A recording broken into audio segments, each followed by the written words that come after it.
કરતા હોય છે, પણ પછી ડાયલ્યુટ થઈ જાય. ખબર છે ઘણી વાર કે તમારે ચાતુર્માસની અંદર 4 મહિના કથા સાંભળવાની હોય, પછી બધા કે આરું મેળ નહીં ખાય, કન્સેશનનો યુગ છે, એટલે કે 5 દિવસમાં પાર પડી જશે. કન્સેશનનો યુગ છે, અને અમદાવાદી તો કન્સેશનમાં માનતા જ હોય.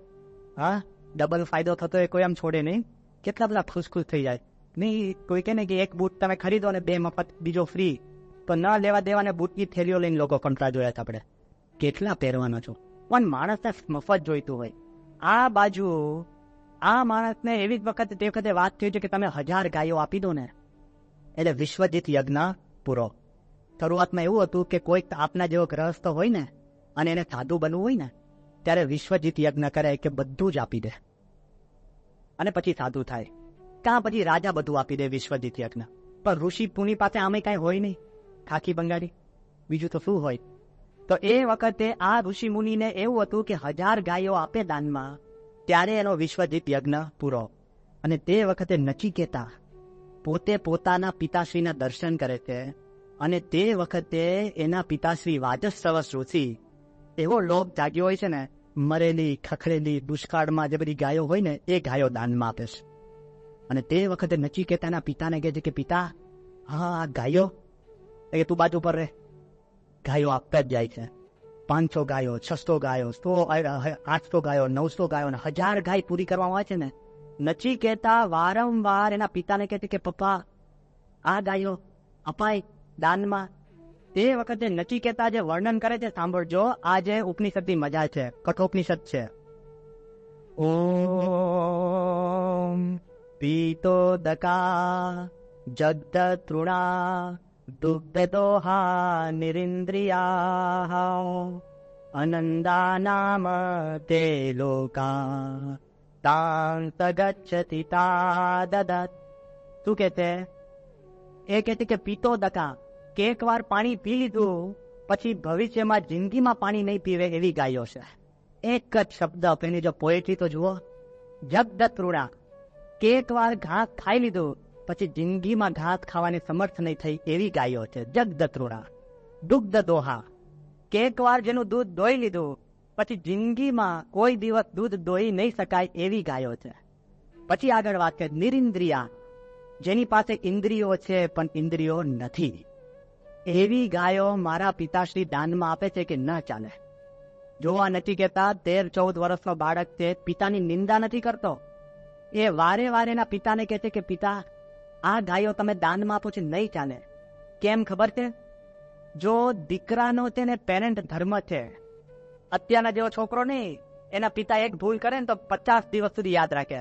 મોડા પપ્પા તમે મોડા આવો છો. હા, અને પપ્પા નહીં ઘણી વાર દીકરાઓને ઘરમાં બેસાડીને પછી પોતે પાર્ટીમાં જતા હોય ને પછી દીકરો ઘરમાં પાર્ટી કરે. ખ્યાલ આવ્યો ને? યોગીમાં દ્રષ્ટાંત આપતા કે એક નાનો બેલ, મા બાપ છે ને એક નાનો ઘંટ લઈ આવ્યા ઘરમાંથી. અને કેમ કે એના મા બાપ હતા ને બહુ વૃદ્ધ અને કચકચ કર્યા જ કરે. એ લોકોને કહી દીધું કે કચકચ ન કરો, કામ હોય તો ઘંટ વગાડો, બરાબર. અને એનો દીકરો બધું જોયા કરે. અને જયારે એના દાદા ધામમાં ગયા ને તો પેલો ઘંટ લઈને દીકરો ચાલવા લાગ્યો. એના બાપ કે ભાઈ આ ક્યાં લઈ જાય? કે પછી તમારે જરૂર નહીં પડે. લે, as you sow shall you reap. આ બાજુ નચિકેતા એના પિતાને શું કહે છે કે અત્યારના જેવો દીકરો નથી. એના પિતાને શું કહે છે કે અનંદા નામ તે લોકા તાંસ ગચ્છતિ સાદદ. જે આવું ખરાબ દાન કરે છે ને એ કૂતરા અને શિયાળિયા જે નરકમાં જાય ને એ નરકમાં એને યાતના ભોગવવી પડે છે. એટલે પિતાશ્રી આવું દાન નહીં કરતા. દીકરો એના બાપને કહે છે, ઘણા બધા સત્સંગમાં આપણા પ્રસંગો જોવા મળે છે કે સત્સંગમાં આવીને દીકરાઓ પોતાના મા બાપની બીડીઓ છોડાવે છે. અહીંયા ઘણા બેઠા હશે, આપણે આંગળી નથી ઊંચી કરાવી, પણ દીકરાઓ છોડાવે છે. પરદેશની અંદર છોકરાઓ છે કે એના બાપ ઈંડા લઈને આવ્યા હોય ને તો છોકરાઓ ઉપવાસ પર ઉતરે છે. જો છોકરાઓ કેવા સંસ્કારી છે. અને અત્યારના જેવા છોકરા નહીં કે બાપ પાસે હિસાબ મોકલે. ભારતનો આ પ્રસંગ કહું છું, સગો દીકરો થઈને બહુ જ મોટો અભ્યાસ કરીને અને ગવર્મેન્ટમાં બહુ જ ઊંચા અધિકારે પોતે પ્રાપ્ત થઈને એના પિતાશ્રી એના દીકરાને ખાલી વાત કરી કે બેટા કે આ થોડું કામ છે તું મને કરી આપીશ. તેના દીકરા એના પિતાને શું કીધું કે અત્યાર સુધી મારી માએ મને જેટલું દૂધ ધવડાવ્યું હોય એનો હિસાબ તમે ચોખ્ખો કરી દો, હું પૈસા ચૂકવી દો. કેવી લક્ષણ છે એકેડેમિક્સ નો એથિક્સ. આપણા દિલની અંદર એવું થવું જોઈએ કે કેટલી બધો સંસ્કાર આ નચિકેતામાં છે. પિતાને સમજાવતો જાય છે કે પપ્પા તમારા માટે તકલીફ ના થાય, હું તમને કહું છું. આ નચિકેતાનો ધર્મ. અમેરિકાની અંદર એક કેસ ચાલે છે, કેસ બહુ પ્રખ્યાત થઈ ગયો. છોકરો ઘરમાં માનતો નતો, ન ભણે, ડ્રગ્સમાં ચડી ગયો. મા બાપ એને તકરાર કરી, તકલીફ કરી, ત્યારે છોકરાએ એના મા બાપ ઉપર કેસ કર્યો. તું ખબર કે મારે મારા મા બાપ સામે ફરિયાદ એ છે કે મારે આ પૃથ્વી પર આવું જ નતું, મને પૂછ્યા વગર પૃથ્વી પર લાવ્યા છે. ભેજામાં બેસે છે કે I had no choice, I was forced to be born on this earth. એના સામે મને વિરોધ છે. અને સ્વતંત્રની દુનિયાની અંદર છે ને એ કેસ પાછો અંદર રજીસ્ટર થયો. લે, કેવું ગંડુ રાજા જેવું તંત્ર છે. ક્યાં સુધી ચાલે? આ બાજુ નચિકેતાને પોતાના પિતા માટે કેટલો અનહદ પ્રેમ છે. એ કે પિતા તમે આવી ગાયો ન મૂકો. પણ પ્રશ્ન ક્યાં ખબર છે? આ બધો આપણો બધાનો પ્રશ્ન. દાનમાં છે ને નબળું જ વસ્તુ જાય છે. અમે પણ જયારે ગલ્લા પેટી ખોલીએ ને, અમે તો અડતા નથી સંતો. તારો ફાટેલી, તૂટેલી, નોટ વળી ગયેલી ને એકદમ ગંદી થઈ ગઈ, દાજના ડાઘાવાળી નોટો મળે આમાંથી. કેમ? દાન. જે તમારે ન રાખવાની હોય ને, કડકડતી નોટો જે રિઝર્વ બેંકમાં થઈ જાય ખિસ્સામાં પડી હોય, બરાબર. અને દાન પેટીમાં છે ને લાસ્ટ ઓફ ધ લાસ્ટ આવે. વિવેકાનંદ સ્વામી વાત કરે છે, જયારે ઇન્ડિયામાં પેલો કાયદો આવ્યો હતો ને કે 1000ની નોટો કેન્સલ કરી ઓવરનાઇટ, ત્યારે સુરતના અમારા મંદિરના દાન પેટીમાંથી 78 નોટો નીકળી હતી 1000ની. એક જ દિવસમાં 78,000ની નોટો. અને ભાઈ ભગવાનનું સારું, સરકારે માન્ય રાખ્યું કે મંદિરને એવા દેવસ્થાનમાં જે નોટો નીકળીને માન્ય રાખતું. 78,000 રૂપિયા મળી ગયા. લે, વિચાર કરજો કેવું છે. દાનની અંદર આપણા મનની અંદર એવું હોય કે ગમે તેટલું માણસ આપણે વિચાર કરીએ ને તો માણસના મનમાં એવું રહેતું છે. યોગીજી મારા દ્રષ્ટાંત આપતા એક વાણિયો, બહુ બધાએ કીધું ને કે મંદિરમાં જઈને તારે રૂપિયો નાખવાનો હોય, તો વાણિયાએ છે ને ખિસ્સામાં રૂપિયો લીધો, પણ કેટલો મક્ખી ચૂથવાની હોય. એવું નથી કે બધા નથી હોતા. આ તો કઈક બિચારાને છે ને ભોય કુંગણિયા રાજા જેવું છે. એકવાર એસ્ટાબ્લિશ થઈ ગયો, તેમ કૃષ્ણ ભગવાનને માખણ ચોર એસ્ટાબ્લિશ થઈ ગયું, પણ એમને ચિંતા નથી. એટલે કોઈ બધા વાણિયા હોય ચિંતા નહીં કરતા, ક્ષમા માંગુ છું. પણ એક પ્રસંગ છે કે એને એક રૂપિયો લીધો, પછી એને ચિંતા હતી કે કદાચ રૂપિયો પડી જાય તો ખિસ્સામાં મૂકો, કે ખિસ્સામાંથી કોઈ ખિસ્સા કાતું કાપી દે તો હાથમાં રાખે છે, મુઠ્ઠીમાં. અને કે મુઠ્ઠી છોડે જ નહીં, ખિસ્સામાં એટલી બધી મુઠ્ઠી આમ પકડી રાખી કે જઈને આપવાનું છે, જઈને આપવાનું છે ને. અને મંદિરમાં જયારે આવ્યો અને જયારે બહુ ટાઈટ મુઠ્ઠી પકડી રાખી હોય ને, એટલે પરસેવા રેગ જેપતી છે ને, આખો પૈસો છે ને ભીનો ભીનો થઈ ગયો. અને જયારે ભગવાન આગળ એને પૈસો ખોલ્યો ને, કે રોવા લાગ્યો. પૈસો રોવા લાગે કે રોઈસમાં તને નહીં નાખી દઉં, એમ કે ખિસ્સામાં પાછો મૂકી દીધો. વિચાર કરજો, આ દાન છૂટવું ને બહુ અઘરું છે. યોગી મહારાજ આ વાત કરતા, આ તો ભગવાનની દયાથી આપણા દિલની અંદર કંઈક ભગવાન વસે ને છૂટે અને આપે ને તોય લોકો નામ નથી છોડતા. જઈ આવજો, કેટલાય અમારા સ્વામિનારાયણ મંદિરની અંદર પંખા ઉપર નામ લખે, છગનભાઈ મગનભાઈ પટેલ તરફથી ભેટ. હવા એના બાપની હોય એમ. હા, પંખો તો ફરે, ઇલેક્ટ્રિસિટીના ખણખણિયા તો પછી અહીંથી જ જાય. પંખો ફરે, પણ કેટલું બધું તકતી વસ્તુ. દાન તો એવું હોય કે પોતાના જમણા હાથને ખબર ના પડે ડાબા હાથે શું દાન આપી, દિલમાં ના હોય. પ્રોફેસર ફ્રિચ, ચેકોસ્લોવેકિયન માણસ, આપણા અક્ષરધામની અંદર 14 સ્ક્રીનનો શો એને આખા ચેકોસ્લોવેકિયા તરફથી આપણને ભેટ આપ્યો. ડાયરેક્ટર, દુનિયામાં જેની નામના. આપણે એને કીધું તમારો જે શો પતે પછી એની અંદર તમે ક્રેડિટ તો લખાય ને, પ્રોફેસર ફ્રિચ ડાયરેક્ટેડ બાય સ્કાર. એ શું કે ધોળિયો માણસ ભેજામાં એને ન બેસે. એ કે આખા અક્ષરધામમાં હું ફરું છું, કોઈ જગ્યાએ કોઈ સાધુ કે કોઈ સંત, ખુદ પ્રમુખ સ્વામીનું નામ નથી મળતું. હું મૂર્ખ નથી કે હું નાની આંગળી થઈને અહીંયા નામ લખું. વિચાર કરજો કે તમે દાન આપો ને ત્યારે દિલનો ટુકડો આપવાની વાત છે. યોગીજી મહારાજ એક પ્રસંગ કહેતા કે અમદાવાદમાં જયારે આવે ને, અમદાવાદનો જનરલ પ્રસંગ છે, એટલે જયારે અમદાવાદ મંદિરમાં આવે ને ત્યારે એક ભાઈ સુધારેલા બટાકા લઈ આવે. આ યોગી મહારાજ કે ગુરુ બહુ દાખલો કરો છો. કે નાના સાહેબ ભગવાનને તો આપવા પડે ને. સુધારેલા બટાકા વ્યવસ્થિત ટુકડા કરી, પણ જયારે એને શાકમાં નાખવા આવે તારા ચડે જ નહીં. એ આરા કે કૌતુક જેવું છે. આરા સુધારેલા બટાકા અને વ્યવસ્થિત ને આપણે પછી ઊંડી તપાસ કરીને ત્યારે શું કરતા, પાકા અમદાવાદી હતા. જે માર્કેટમાં જાય ને નાખી દીધેલા તળેલા બટાકા હોય ને કાપીને જે સારા ભાગ સુધારીને મંદિરમાં આપતા, કોઈ દિવસ ચડે? હા, દાનમાં તેને બગડેલો ભાગ આવે. અને ક્યાં સુધી યોગી બાબા કહેતા કે એક વખત એક ભાઈ હતા અને બહુ સંતોએ આગ્રહ કર્યો કે ભાઈ તમારા ગામમાં આવ્યા છે, અહીંયા આગળ અમે ટ્રેક્ટર મૂક્યું છે, છેવટે તમે તમારા ઘઉંના દાણા તમે મણ ના હોય તો અડધો મણ, છેવટે 5 કિલો કે 5 ચેર પણ તમે બાજરો કે દાળ કે ગમે તે તમે આપો, ભગવાનને ધાડ થશે, તેમાંથી તમારું રૂડું થશે. વિચાર કરજો. પછી બહુ આગ્રહ કર્યો ને સંતોએ, એક હારું તો કે ક્યાં ગયું ટ્રેક્ટર? તો ટ્રેક્ટરમાં છલ્લો છલ ઘઉં ભરેલા. અને એમાં બહુ જેને આગ્રહ કર્યો ને તો એકદમ ખોરામાં ખોરા ઘઉં લઈને છે ને મણ નાખી દીધા, આખું ટ્રેક્ટર બગડી ગયું. ઘણા દાન કરે ને, બરાબર, બધું જ કરતા હોય, પણ એટલું બધું એકદમ કે કૃત્રિમ થાય કે જેથી કરીને બધું જ તમે કરવાનું હોય ને એમાં જતું રહે. મનુભાઈ સારંગવાળા કેવું દાન કરતા. એવું કહેવાય કે એના ઘરની અંદર પોતે ગાડું લે ને તો પહેલા ગાડું આટલા મંદિરને આપે, પછી બીજા ગાડાના પૈસા હોય ને ત્યારે ગાડું લે. 2 બળદો લીધા અને મંદિરે ચાંદલા કરાવવા લાયા અને સ્વામીને કીધું કે સ્વામી આ તમે આટલા મંદિર મારા પેલો કે ખેતી નથી, પણ કે તમે રાખો અને ભાડે ફેરવજો, પણ મંદિરમાં રાખો, મને જયારે બીજા પૈસા આવશે ને ત્યારે હું બીજા બળદો લઈ. કેવું દાન! દાદા ખાચરે આખો એનો દરબાર ભગવાનની સેવામાં આપી દીધો. કંઈક દાન કંઈક જુદું હોય. બલિરાજાનું બલિદાન શબ્દ આવ્યો ને, ભગવાનને કીધું 3 પગલા, તો પહેલો વ્રત, બીજું, ત્રીજી કોઈ ભૂમિ નથી, અને ભગવાનને કે છે મારા મસ્તક ઉપર પગ મૂકો અને હું પૃથ્વીના પાતાળમાં જતો રહી. બલિરાજા બલિદાન એમને એમ શબ્દ આવે છે, આખું પોતાનું સર્વસ્વ આપી દીધું. દુબળી ભટ્ટ 13 ડોકડા હતા અને જીવનની કમાણી ભિખારી, સાંધવાના સોય અને દોરો નહીં. અને જયારે ભગવાનની મૂર્તિમાં 13 ડોકડા અર્પણ કરે છે ને, ભગવાન સ્વામિનારાયણ ગોપીનાથ મહારાજની જય બોલાવે છે. મોટા રાજા મહારાજાઓ બેઠા હતા. એક હે મહારાજ, આ ભિખારી આપીશું. મહારાજ કે સર્વસ્વ, અને તમે બધું રાખીને આપ્યું છે. 4 ઘોડી રાખીને 1 ઘોડી આપી છે.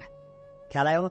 જે દાન આપતા હોય ને એના અંતરની અંદર કંઈક વાત જુદી હોય. અત્યારે પણ આપણે જોયું છે, પ્રમુખ સ્વામી એક હરિભક્તની ગાડીમાં બેઠા અને સ્વામી ખાલી એકદમ આનંદથી વાત કરી, તમારી ગાડી સારી છે. પેલા એ ગાડી ઉભી રાખીને સીધી સ્વામીને ચાવી આપી. સ્વામી મૂંઝાઈ ગયા. લેનારો મૂંઝાય એવું દાન આપનાર આપણા સંપ્રદાયમાં બેઠા છે. લેનારાના મનમાં એમ થાય કે હું ક્યારે આપું છું. આ મંદિર ઊભું થયું ને તો કોઈ કે મંદિર, કોઈ કે સિંહાસન, કોઈ કે હોલ, કોઈ કે મૂર્તિ, કોઈ કે પાથરણા, આ બધું દાનમાં આવ્યું છે. એ કરામત છે, એ તો દાનમાં અપાય. એકના એક દીકરા આપી દીધા. વિચાર કરજો, અત્યારે પ્રેમવદન સ્વામી આપણી પાસે અહીંયા છે. જયારે 1981ની સાલમાં અમે સાધુ બનવા આવ્યા ને, તો એમના પિતાશ્રી નવનીત ભગત 6 ગામના પટેલ છે. ખ્યાલ આવી ગયો ને? તોરી જુદી હોય અને 6 ગામના એટલે તો ક્યાં એની કિંમત થાય. અને એના પિતાશ્રીએ સ્વામીને કીધું કે સ્વામી તમે મારો મોટો દીકરો સાધુમાં, પ્રેમવદન સ્વામી.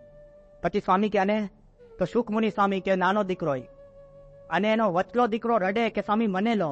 સ્વામી કે એક સેવામાં હોય. તેના પિતાએ શું કીધું કે સ્વામી તમે 200 ને દીક્ષા આપતા હોય ને તો આ 2 તો લઈ જાઓ, આ ત્રીજો દીકરો પણ હું મોકલું છું, યોગ્ય લાગે તો દીક્ષા આપજો. અને કદાચ જો 200માં કંઈક ખૂટતા હોય ને હું પણ સાધુ બનવા આવી જઈશ. આ દાનની વાત છે. આ બાજુ તો વાત કરો આપણે શાંતિપ્રિય સ્વામી ને વિશ્વમૂર્તિ સ્વામી, એમના પિતાશ્રી ચિત્તરંજનભાઈ, 2 જ દીકરા અને 2 દીકરા સાધુમાં આપે છે, જેને વંશજની ચિંતા નથી. આપણે તો થાય ને કે બાપા 2 જ દીકરા છે, હા, એકે પાર હોય ઘણાનો. એક દીકરો મા બાપને બારે ફુવાડતા હોય, 2 દીકરા હોય, 2ને આપી દે.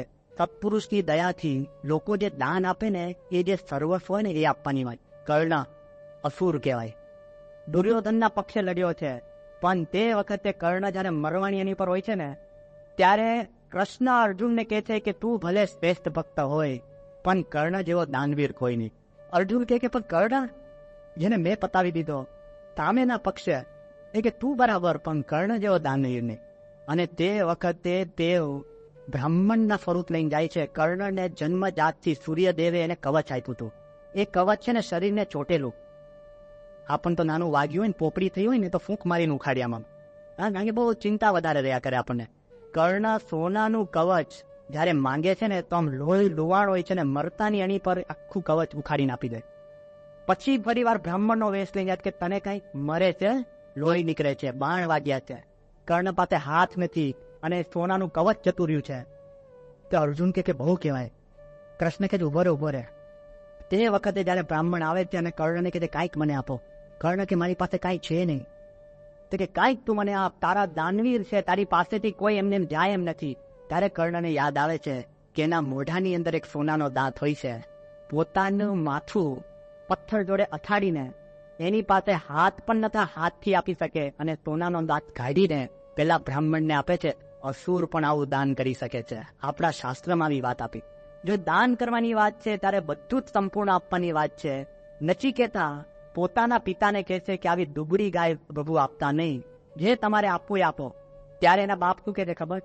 કે મારા માટે તો પ્રિયમાં પ્રિય તો તું જ છે. તો નચિકેતા કે તમે મને કોને આપશો? આવી જાઓ મેદાનમાં. પેલો કે ના પણ તારી વાત નથી. એ કે ના તમે મને કોને આપતો? એના પિતાશ્રીને 3 વાર પૂછે છે કે પ્રથમમ દ્વિતીયમ તૃતીયમ. 3 વાર નચિકેતા પૂછે છે ને એના પિતાશ્રી ગુસ્સે થઈને એને ખાલી ક્રોધમાં કહે છે કે જ્યાં તને જમને દીધો. મૃત્યુમેવા દદામીતિ, કે મેં તને જ્યાં જમને દીધો. તો નચિકેતા કહે છે કે આ તો મારા પિતા છે ને મારા ગુરુ. જો આદર્શ પુત્રનું લક્ષણ જુઓ. ક્રોધમાં પણ પિતાશ્રી બોલી જાય ને તો માનવું પડે. અત્યારે તો લેખિત આજ્ઞા કરીને ગયા ને તોય ના માને. હા, આપણે 5 વાર શંકા કરીએ કે ખરેખર આવું છે, આમ છે, તેમ છે, માણસ ન માને. આ પોતે પોતાના પિતાનું જે છે ને વચન શિર ઉપર ધારે છે. કારણ કે નચિકેતા માટે 2 in 1 હોય છે. સાંભળજો, નચિકેતા માટે એના પિતાશ્રી પિતા હોય છે અને એના ગુરુ પણ હોય છે. જયારે ગુરુ જ પિતા હોય એને કેટલી બધી આજ્ઞા આપી જાય. એટલે નચિકેતા કહે છે તો હું યમની પાસે જાઉં. ત્યારે એના પિતા કહે છે કે ના ના ના ના દીકરા, આ તો ગુસ્સામાં બોલી ગયો હતો, તું ના જતો. ઘણી વાર છે ને માતા અને દીકરાનો ઝઘડો થાય ને પછી કે ના જમવું તો ના જમતી, એમ કરીને એને 12માંથી ઘરેથી દીકરો ભાગી જાય ને પછી પેલીને આખી દિવસ ચિંતા થાય. પછી દીકરાનું ફેવરેટ વસ્તુ બનાવે, 2 વાર પૂછે અને એને હોશે હોશે જમાડે. કારણ કે એના દિલની અંદર છે ને ધ્રો નથી. એના મનમાં એમ થાય કે મારો દીકરો જમે. અને દીકરાને એવું હોય પાછા જોજો, એને એમ થતું કે ક્યારે પાછો જાઓ. આ તો કંઈ કહેવાય નહીં. યોગીમાં દ્રષ્ટાંત આપતા ને કે પેલો એક માણસ હતો પટેલ, અને એની પટલાની જોડે ઝઘડો થયો કે આજ તારા હવે હાથના રોટલા હરામ. અને ત્યાં ચોરે જઈને બેઠો. બધા પટેલને પૂછે કે તું પટેલ? કે બસ હવે કોણ ઘરે જાય, કઈ જવું જ નથી. તો એ કેમ પટેલ, અત્યારે તો રોટલા ચીપાતા થઈ ગઈ. બરાબર, પણ કોણ ખાય? પછી છે ને ગુસ્સામાં બધું બોલાઈ જવાય. પછી ચટપટી થઈ કે મારું કોઈ બીજું જમાડનાર તો છે નહીં, અને જઈશું ક્યાં? ચટપટી ચટપટી ચટપટી થઈ. અને તે વખતે એના ઢોરો પાછા વળતા હોય ને, બધા ભરવાડો લઈ જતા હોય, ત્યારે એનો ભગરિયો પાડો હતો. તો એનો પાડો તો પાછા એના ઘરે જ જવાનો. તો ભગરિયા પાડાની પૂંછડી પકડી લીધી. પછી બોલતો જાય કે મારે નથી આવું, મને ઢસેડીશ નહીં, નથી આવો એમ કરતો કરતો ઘરે પહોંચી ગયો.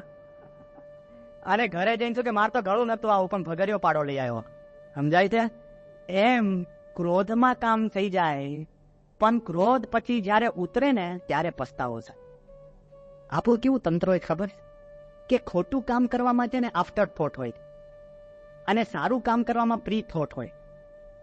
જો દાન કરવાનું હોય તો 1000 વાર વિચારીએ, અને ક્રોધ કર્યા પછી વિચારીએ. શાંતિથી વિચારજો આ કે ખોટું કામ કરો ને ખોટું થઈ જાય પછી કે સારું ખોટું થઈ ગયું, પછી બહુ પસ્તાવો થાય. અને સારા કામમાં છે ને 10 વાર વિચારે કે આ કરું, દાન આપું, સ્વામીએ બોલાવ્યો જવું, સેવા કરું કે નહીં. આ એ 1000 વાર પહેલા વિચાર આવે. પણ જો એનાથી રિવર્સ થઈ જાય ને, હા, ખોટું કામમાં પ્રી થોટ હોય ને તો ખોટું થાય ક્યાંથી. અને સારા કામમાં આફ્ટર થોટ હોય, કરી નાખું, પછી તમારે વિચાર કરો કે હા મને તકલીફ હતી પણ થઈ ગયું, ભગવાનની દયા. ખ્યાલ આવ્યો ને? એવું જો તંત્ર થાય ને તો માણસનું આખું જીવન બદલાઈ જતું હોય છે. એટલે આ બાજુ નચિકેતાને ત્યાં જાય છે. અને નચિકેતાની પણ થોડીક 5-10 મિનિટ આપણે જોઈ લઈએ કે નચિકેતાના મનમાં પણ કેવો છોકરો હોય છે. એના પિતાને કહે છે, એટલે શાસ્ત્રમાં એવું વર્ણન આવે છે કે નચિકેતાનો દેહ પડી જાય છે. દેહ ત્યાંનો ત્યાં હોય છે, અને પોતાના આત્માએ કરીને ઇન સ્પિરિટ એ વિચાર કરવા લાગે છે કે મારે હવે યમના ઘાટે જવું પડે. પણ જતા જતા પણ એનો જો વિચાર જોજો, આ છોકરો કેવો છે, સામાન્ય છોકરો નથી. કેવો છોકરો છે તો સાંભળજો. બહુના મેમી પ્રથમો, બહુના મેમી મધ્યમઃ, કિમ સ્વિમ મધ્યસ્ય કર્તવ્યમ યન્મયાદ્ય કરિષ્યતિ. નચિકેતા શું વિચારે છે? એ કે અરે હું યમ પાસે જઈશ ને તો યમ પાસે તો બહુ બધા જતા હોય છે. 100 go, 1000 go, 100 of 1000 go. Yama પાસે તો રોજના તો લાખોની સંખ્યામાં માણસો જતા હોય છે. હું એક છોકરો જઈને કરીશ શું? એનો વિચાર જોજો કેટલો મેધાવી છોકરો છે. એ કે હું જઈને કરીશું. તો તું કે છે કે બહુના એમી, યમ પાસે તો બહુ જતા હોય, પણ તૃતીય કક્ષાના ઘણા જતા હોય છે, 3rd class people ઘણા જતા હોય. અને હું યમ પાસે જઈશ ને તો પ્રથમ કક્ષાનો સેવક બનીશ, કાં દ્વિતીય કક્ષાનો બનીશ, પણ તૃતીય કક્ષાનો તો સેવક હું બનીશ નહીં. રડતો નથી, કેટલો કેફ છે. ગોપાલ સ્વામી કે છે અત્યારે તો આપણે કે ને પહેલેથી રડવાની શરૂઆત થઈ જાય અને એ કે બસ યમ પાસે જવાનું, મારો તો વાંક ખાલી કીધું એમાં આટલું બધું. આપણે તો એટલું મોટું લેક્ચર આવી જાય, થોડુંક કીધું એમાં આટલું બધું લાગી ગયું. પણ આ છોકરો શું કે છે કે હું જઈશ અને ત્યાં જઈને પણ મારા પિતાનું નામ ઉજ્જવળ કરીશ. આવી જાવ મેદાનમાં. એક વાંકાનેરનો છોકરો પ્રમુખ સ્વામી પાસે આવ્યો હતો. એ સ્વામીને શું કે હું આજ્ઞા લેવા આવ્યો છું. તેની આજ્ઞા એ કે હું મારા મા બાપથી કંટાળી ગયો છું. કેમ કે રોજ વડે છે. એ કે શું આજ્ઞા લેવા? એ કે સ્વામી હવે મારે દારૂ પીવું છે, ચોરી કરવી છે, જુગાર રમવો છે, બધા પૈસા ખર્ચી નાખવા, વ્યભિચાર કરવો છે અને જેલમાં જવું છે. પેલો કે કેમ? કે મારા પિતાની પ્રતિષ્ઠાને હાનિ થાય ને, મારા પિતાને દુઃખ થાય એટલા માટે આ બધું કરવું છે. સ્વામી કે જરા વિચાર તો ખરો કે દુઃખ એને થશે કે તને થશે? તું ચોરી કહીશ, લથડિયા ખાઈને બહાર પડ્યો હોઈશ અને તું જેલમાં તબડીશ તો પિતાને દુઃખ થશે કે તને? એટલે કે આ એ વિચાર્યું નતું. સમજ. આ બાજુ જયારે નથી કહેતા ને એના પિતા કહે છે કે તું જા, જમની પાસે જા, ત્યારે પણ કેસથી એનો દીકરો તું કે છે કે હું પ્રથમ શિષ્ય બની કે દ્વિતીય બની પણ તૃતીય શિષ્ય કોઈ દિવસ નહીં બનું.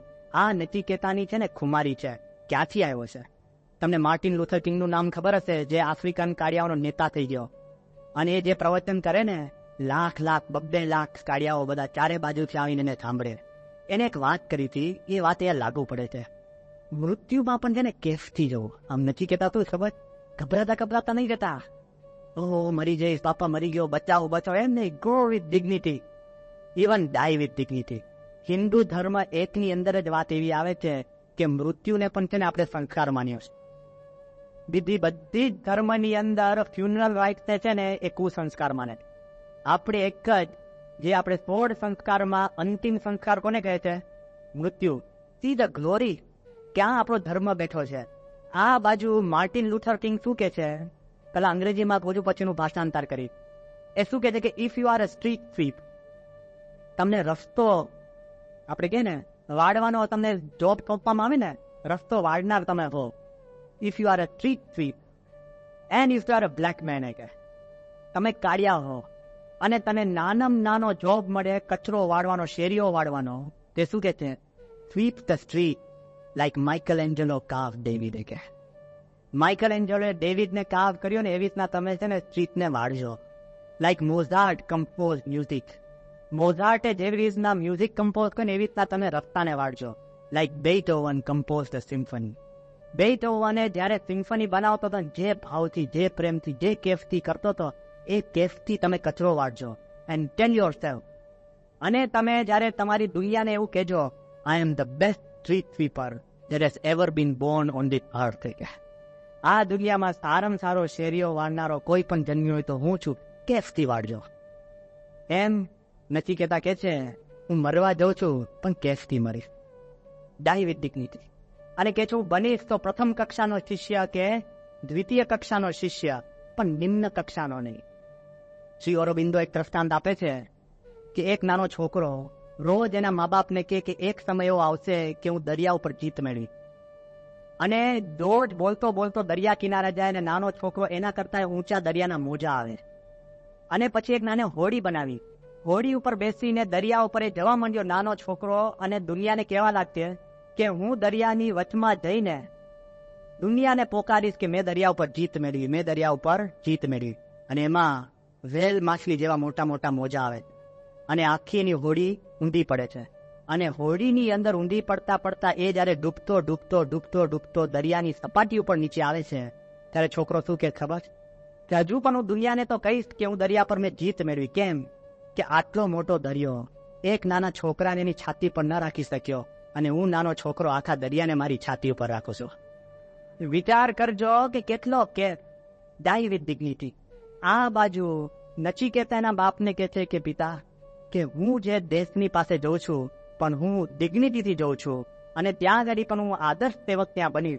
અને 3 રાત અને 3 દિવસ નચિકેતા ભૂખ્યો તરસ્યો ત્યાં યમરાજાના કિનારે ઘાટ ઉપર બેઠો હોય છે. અને યમરાજા બારેથી આવે છે, કારણ કે યમરાજા કંઈક બિઝી હશે નહીં, કોઈક જગ્યાએ પૂર આવી ગયું હોય ને એક સામતા યોગીજી મહારાજ કહેતા ને પલટન લઈને ક્યાં ગયા હશે, કારણ કે જયારે મેસ સ્કેલમાં કામ કરવાનું હોય હા ત્યારે તો શું કરવાનું. એટલે યમરાજા જયારે આવે છે ને ત્યારે યમના સેવકો કહે છે કે યમરાજા કે બહુ અનીતિ થઈ ગઈ. કેમ કે 3 દિવસ ને 3 રાત સુધી એક બ્રાહ્મણનો પુત્ર તમારા દરવાજા આગળ અતિથિ થઈને બેઠો છે. યમરાજા પોતાના વાહન ઉપરથી ઉતરી જાય છે ઘર, અને પેલા કહે છે કે આપણા શાસ્ત્રમાં એનું નામ નથી, એનો સમય થાય પહેલા આવી ગયો છે. કે યમરાજા પાસે લેજર હશે ને, હા, કોઈને છોડતું નથી. યોગીજી મહારાજ કહેતા કે એક માણસનું મૃત્યુ બરાબર એના પોતાના ગામમાં લખાયું અને પોતાના ભાઈના ગામમાં ગયો હશે, કંઈક એના કોઈક દીકરાના કંઈક મોસાડે કે ક્યાંક ગયો હશે, અને જેવો ત્યાં ગયો અને ત્યાં એને યમ દેખાય, ઓ બાપા કે મરી ગયા, યમ મારી પાછળ ભાગ પેલા ઘર ગાડી આવી ગયો. પેલો યમરાજા કે બસ અમારે આ જ જોઈતું હતું, અહીંથી જ ઉપાડવાનો તને. ત્યાંથી અમારો મેળ ના ખાત, જો એને જ્યાં લખ્યું હોય ત્યાં ઉપાડવાની વાત છે. આ બાજુ યમરાજા ત્યાં જુએ છે અને પોતે એવા ગભરાઈ જાય છે અને પેલા દીકરાને કહે છે, છોકરાને કે ભાઈ તું વિચારજે. એના સેવકો કહે છે કે આ અતિથિ છે, અતિથિને ન સાચવે ને તો અગ્નિ સ્વરૂપ હોય, એ અતિથિ આપણા પુણ્ય હરી લે, એના છોકરાને સાચો. યમરાજા છોકરાના ચરણ ધોઈને પીવે છે અને યમરાજા નચિકેતાને કહે છે કે તારે અચાનક કેમ આવવાનું છે? આ છોકરો વિચાર કરજો, એ શું કહે છે કે આ દુનિયામાં બધાને અચાનક જ આવવાનું હોય છે. તારી પાસે લિસ્ટ હોય તો બધાને અચાનક જ આવવાનું હોય છે. અંતમાં આપણે આ જોઈને આજનો દિવસ પૂરો કરીએ, જ્યારે મૃત્યુ સ્ટ્રાઇક કરે ને કોઈને કહેવામાં આવતું નથી. એવું કહેવાય છે કે એક બહુ જ મોટો કાર્ડિયોલોજીસ્ટ એ પોતે વિચાર કરતો હતો કે મારા પેશન્ટને સમાચાર કેમ ના આપવા કે એના પિતાશ્રી ધામમાં ગયા, હજુ તો ગ્લવ્સ હાથમાંથી કાઢતો હશે અને પોતે ઉપડી ગયા. યમનું તેડું આવે ને તો નો પ્રાયર નોટિસ. અને તમે વિચાર કરજો, જેને પણ બધા ઉપર વિજય મેળવવાની પ્રાપ્તિ કરી છે, પણ જ્યારે મોત નોતરતો હોય ને કોઈને છોડતું નથી, ગમે તેવો ચબનબંધી હોય, રાજા જે હોય. માઇકલ જેક્સનની ગઈકાલે વાત કરી, ઓઝોનમાં સુવે છે. આપણે તો ઓક્સિજનનો પ્રશ્ન હોય, O3 કેમ એની ઈચ્છા છે કે 130 વર્ષ જીવવું. હા, ઉપનિષદ વાંચ્યા ને તો ચિંતા ના હોય, પણ કેવી માણસને ચિંતા છે એ તો હજુ જવા દો. આપણા એક ઇન્ડિયન ભાઈ મારી પાસે આવ્યા છે કે સ્વામી 50,000 પાઉન્ડ આપવાની મારી ઈચ્છા છે. કેમ કે હું મરી જાઉં ને પછી એક ક્રિયા શોધાય છે કે તમારું શરીર ફ્રીઝ કરી નાખે.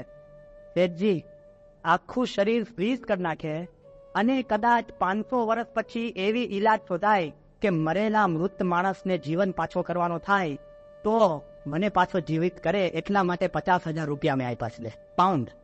કેમ? પણ મૂર્ખ, અત્યારે તને લીવરનો પ્રશ્ન છે, જીવીશ ત્યારે લીવર લઈને જ ફરવાનો છે. અત્યારે ઓછું દેખાય છે તો એમ જ બુઢા થઈને જીવવાનો કઈ અર્થ નથી. આ ક્રમ બહુ સારો છે. બ્રહ્મપ્રકાશ સ્વામીએ પ્રમુખ સ્વામીને મજાકમાં કીધું હતું, કાંઈ મારી 80 વર્ષની આવડતા હોય ને તો 40-40 ના 2 હપ્તા આપજો, 80 નથી પહોંચવું આપણે. કેમ? હરતા ફરતા રમતા જમતા જવાય. પણ મૃત્યુ કોઈને છોડતું નથી, ગમે તેવો ચમરબંધી હોય, કોઈ પણ રીતે પ્રયત્ન કરે ને ભલભલા ઉપડી ગયા. સિકંદર જોજો, એને કીધું કેટલાય ડોક્ટરો, કેટલાય માણસો, કેટલા દવાવાળા માણસો. એ સિકંદરે છેલ્લે એને લખ્યું કે જ્યારે હું મરી જાઉં ને ત્યારે મારી કબરની આગળ પાછળ મારી ઠાઠવી લઈ જાઉં તો બધા ડોક્ટરોને આગળ રાખજો અને બધા સૈનિકોને પાછળ રાખજો. કેમ? આટલું બધું સૈન્ય મને મોતથી બચાવી ન શક્યું અને આટલા બધા ડોક્ટરો મારા મોતને રોકી ન શક્યા. દુનિયાને ખબર પડે કે doctors and your protractor cannot save you જ્યારે મોત આવે. એ તો જો બરાબર હિરણ્યકશ્યપુ, એને તો ભગવાન આગળ માંગ્યું હતું કે હું સવારે ન મળું, સાંજે ન મળું, માણસથી ન મળું અને પશુથી ન મળું, હથિયારથી ન મળું કે શસ્ત્રથી ન મળું. અને તે વખતે ભગવાનને તો ખબર હતી કે પછી દુનિયાનો ક્રમ તો આગો પાછો ન થાય ને તો નૃષિ અવતાર સાંજે, અને સ્થળ ને શરીર ઉપર નહીં તો ખોડામાં નખથી ભગવાન એને પતાવે છે કાર્ડ કોઈને છોડતો નથી, કોઈનું સગું થતો નથી. અને ક્યાં સુધી વાત તો આપણા શાસ્ત્રકાર લખી ગયા, સાંભળજો. જન્મ્યા ત્યાંથી જરૂર જાણો, મરવાનું છે માથેજી, આવ્યા ત્યારે શું લાવ્યા ને શું લઈ જાવું સાથેજી, સવાર થાય ને સાંજ પડે છે, દિન ઉપર દિન જાય જી, નિત્ય બાગમાં નવીન કળીઓ ખીલીને ખરી જાતે જી, કુંભકર્ણ ને રાવણ સરખા કાયા મૂકી ચાલ્યા જી, કડિયા છડિયા બડિયા ચાલ્યા, હાથ ઘસીને ઠાલાજી. કુંભકર્ણ, રાવણ, કડિયા બડિયા છડિયા બધા ચાલ્યા, કોઈ એને રોકી નથી શકતું. ક્યાં સુધી? દુનિયાના માન થતા હોય જો ને, ડેથ આગળ ગુલામ થઈ જાય છે. હિટલર હિટલર એવું કહેતો કે એના ખિસ્સાની અંદર એક જ ગોળી રાખ, કે આ દુનિયામાં છેલ્લામાં છેલ્લો યહૂદી જીવતો રહે ને, કારણ કે એની સ્વપ્ન હતું કે બધા યહૂદીને ખલાસ કરના. છેલ્લામાં છેલ્લો યહૂદી રહે ને એને મારા હાથે આ ગોળીથી મારી. એક જ ગોળી છેલ્લામાં છેલ્લા યહૂદી માટે હિટલરે રાખી હતી, અને સંજોગો બદલાયા. છેલ્લે એની રૂમમાંથી એ જ ગોળી કાઢીને હિટલરે પોતાના માથે મૂકવી પડી. એ ગોળી યહૂદી માટે નથી રાખી, એના માટે રાખી હતી. જો કડિયા છડિયા બડિયા ચાલ્યા. સ્ટેલિનનું તો નામ ખબર છે, કોમ્યુનિઝમનો ધાર કહેવાય, પાવરફુલ માણસ. 60 મિલિયન રશિયનથી કતલ કરી. હિટલરે તો યહૂદીનો માર્યા, કોઈ દુશ્મનને પતાવે. આ સ્ટેલિને તો 60 મિલિયન રશિયન્સે કેમ માર્યા ખબર? સતત શંકા, કોઈ બળવો કરીને મારશે, કોઈક પતાવી દેશે, કોક એને શંકા થાય ને પતાવી દે, કોઈક નેતા હોય પતાવી દે. કેટલાને એને મારી નાખ્યા છે આ સ્ટેલિને. અને ક્યાં સુધી એને ચિંતા, સાંભળજો, એ માણસ એમ હતું કે કોક મને મારી નાખશે તો એને 14 ડોક્ટરો રાખ્યા હતા ભેગા જ હોય કાફતામાં, અને 12 છે ને ફૂડ ટેસ્ટર, એટલે દર કલાકે એનું ખાવાનું ચાખનાર. આ ફૂડ એન્ડ ડ્રગના કમિશનર બેઠા છે આપણી આગળ, તો 12 છે ને ફૂડ ટેસ્ટર. 1 કલાક એક જમે, પછી કલાક પછી બીજો કલાક પછી કાંઈક ખાવાનું બદલાઈને ઝેર ચડે તો. એટલે કોઈ દિવસ સ્ટેલિન છે ને ગરમ ગરમ જમ્યો જ નથી, 12 કલાક જૂનું જ જમ્યો છે. સમજાઈ ગયું? હા, અત્યારે તો લોકો છે ને કૂતરા સૂંઘે પછી આપણા બધા નેતાઓ જમે છે, એવું ખાવાનું ડોગ સ્નિફર બોલાવે છે, બરાબર ને? તો આ બાજુ સ્ટેલિન 12 ફૂડ ટેસ્ટર, કેટલો બધો રથાનો, કેટલા ડોક્ટરો, અને કમનસીબી શું ખબર છે? સ્ટેલિન ડાઈડ ઓફ ફૂડ પોઈઝન. એ માણસ છે ને ફૂડ પોઈઝનમાં ઉપડી ગયો. કોણ રોકે છે? કડિયા છડિયા બડિયા ચાલ્યા, બધા જ ચાલી ગયા. આ બાજુ જુઓ, જુલિયસ સીઝર કેટલો મોટો. એવું કહેવાય છે કે જ્યારે વીજળી થતી હોય ને એને એમ લાગે કે વીજળી મારા પર પડશે, ચારે બાજુ એનું આર્મી ગોઠવાઈ જાય કે વીજળી પડે તો આર્મી પર પડે, પણ જુલિયસ સીઝર ઉપર ના પડે. કેટલો પાવર! એ માણસ એટલો પાવરફુલ હતો. છેવટે એનો અંગત મિત્ર બ્રુટક, એને ચપ્પુ મારીને ભર સભાની અંદર એને મારી નાખ્યો. કડિયા છડિયા બડિયા ચાલ્યા, કોઈ રોકી નથી શકતું. નેપોલિયન, એવું કહેવાય છે કે દુનિયામાં દરેક ભૂમિ ઉપરનું યુદ્ધ નેપોલિયન જીત્યો છે. કોઈ દિવસ ઇંગ્લેન્ડ સામે એટલે યુદ્ધ નતો કરતો કારણ કે એને દરિયો ઓળંગીને જવું પડે. એને મનમાં શંકા હતી કે પાણીથી એને બહુ વેર, ગભરાટ, કોઈ કારે પાણી જોડે રહી ન શકે. અને નેપોલિયન જ્યારે હાર્યો પછી શું થયું ખબર? 12 વર્ષને ટાપુ પર મૂકવામાં આપ્યો અને પાણીની મધ્યે મરી ગયો. એ નેપોલિયનની સ્થિતિ થઈ. લે, કડિયા છડિયા બડિયા ચાલ્યા. આપણને લાગે કે આપણે આપણું મૃત્યુ કોઈ રોકી શકતું, કોઈ રોકી નથી શકતું. જેંગીસ ખાન, એના જેવો ક્રૂર માણસ કોઈ જોયો નથી, પણ ડેથથી જે બીવે, જે ગભરાય, એને 60 છે ને રૂપ સુંદરીઓ રાખી હતી ચારે બાજુ. કેમ? એને એમ હતું કે મૃત્યુ મને લેવા આવે ને તો આ બાઈઓમાં મોહ પામે અને બાઈઓને ઉપાડીને જાય, પણ હું બચી જાઉં એમ 60 રૂપ સુંદરી રાખી હતી. અને એને કીધું હતું કે જો હું મરી જાઉં તો 60 ને 60 દાટી લીધો મારી થઈ, બરાબર કે એનું કામ ના કરી. અને કે મારો મૃતદેહ આખા મંગોલિયામાંથી, ચાઇનામાંથી પસાર કરીને છેક મારે ત્યાં સુધી તમે લઈ જજો. મારા ગામની અંદર તમે, જેંગીસ ખાન કહે છે કે મારો દેહ દફનાવજો. રસ્તામાં જેટલા જીવતા માણસો મરે ને બધાને મારી નાખજો. વાય ડીડ આઈ ડાય? હું મર્યો કેમ? મૃત્યુમાં પણ હજારોને લાખોને મારી ગયો. કેમ? મૃત્યુ, ડેથ ઇઝ સચ અ કોન્સેપ્ટ કે માણસને લાગે કે મારે છૂટું છે, રહી જવું, પણ કોઈને કહેવા નથી રહેતું. જીયાને કોઈ કીધું હતું કે પ્લેન ઉપાડવાનું છે? ઇન્દિરા ગાંધીને ખબર હતી? એને હાય હલો કીધું છે એના રક્ષકની સાથે કે ગોળીઓ છૂટવાની છે? પ્રેમદાસને પૂછી જોજો કે જ્યારે એના ઉપર સુઈસાઇડ બોમ્બરે ઉપાડી તો ખબર હતી? રાજીવ ગાંધી જિંદગીમાં ફરી હાર પહેરે? વિચાર કરજો. આપણને લાગે કે કોઈને ખબર નથી કે મૃત્યુ ક્યારે ક્યારે આવશે. એટલે જ શાસ્ત્રમાં એવી બહુ સારી સીધી વાત કરી, એવી વાત કરી છે કે ચપેટા કાળ કા એતા ચપેટા બાજ કાજે. જેમ બાજ પક્ષી હોય ને આમ થટ તેને આવીને ઉપાડી લે, એમ કાળનો ચપેટો એવો હોય છે. અચાનક પકડી લે આઈ, મનોરથ રહે મન માય. અને આગળ તું વાત કે છે કે કડાકા ગાજ કા જાનો. વીજળીનો કડાકો હોય ને, આમ એક ખૂણામાંથી બીજી ખૂણામાં પહોંચી જાય આમ થટ દઈને. કડાકા ગાજ કા જાનો, તડાકા બીજુરી માનો. જે મોટો અવાજ થાય અને જે તડાકો લાગે, કોઈ કાળથી બચતો નથી. અને ગમે તેવો મૂછો ફેરવીને પણ કરતો હોય ને, આપણે જોયું છે કાળથી બચતા નથી. માન થતા ના બચીએ આપણે ના રહે. પણ નચિકેતા એવો છોકરો છે ને કે એ ટેકનિક શીખવાડે છે how to defy death. Nachiketa એવા પ્રશ્ન પૂછે છે કે મૃત્યુ યમ પોતે નચિકેતાના પગમાં પડી જાય છે. અને નચિકેતા એકલા પોતા માટે નથી પૂછ્યા, સમગ્ર હિન્દુ ધર્મ માટે પૂછ્યા છે. તો હવે આવતીકાલે આપણે ખાસ એ જોઈશું કે નચિકેતાને જ્યારે યમ પૂછે છે ત્યારે નચિકેતા યમને પૂછે છે અને કેવી રીતના એ દેશને જીતે છે. એટલે હકીકતની અંદર મૃત્યુ જેવી વિદ્યા આ કઠોપનિષદ મધ્યની અંદર આપણે આવતીકાલે જોઈશું. કારણ કે if you understand death you will understand life. મૃત્યુએ સમજી શકશું ને તો જીવનને સમજી શકશું. એ આવતીકાલે આપણે કઠોપનિષદમાં જોઈશું. એ જ પ્રાર્થના. પૂરી કથા સાંભળવા માટે ડિસ્ક્રિપ્શનમાં આપેલી લિંક પર ક્લિક કરો અથવા શ્રવણમાલા ચેનલમાં જુઓ. આવી વધુ કથાઓ સાંભળવા માટે શ્રવણમાલા ચેનલને સબસ્ક્રાઈબ કરો.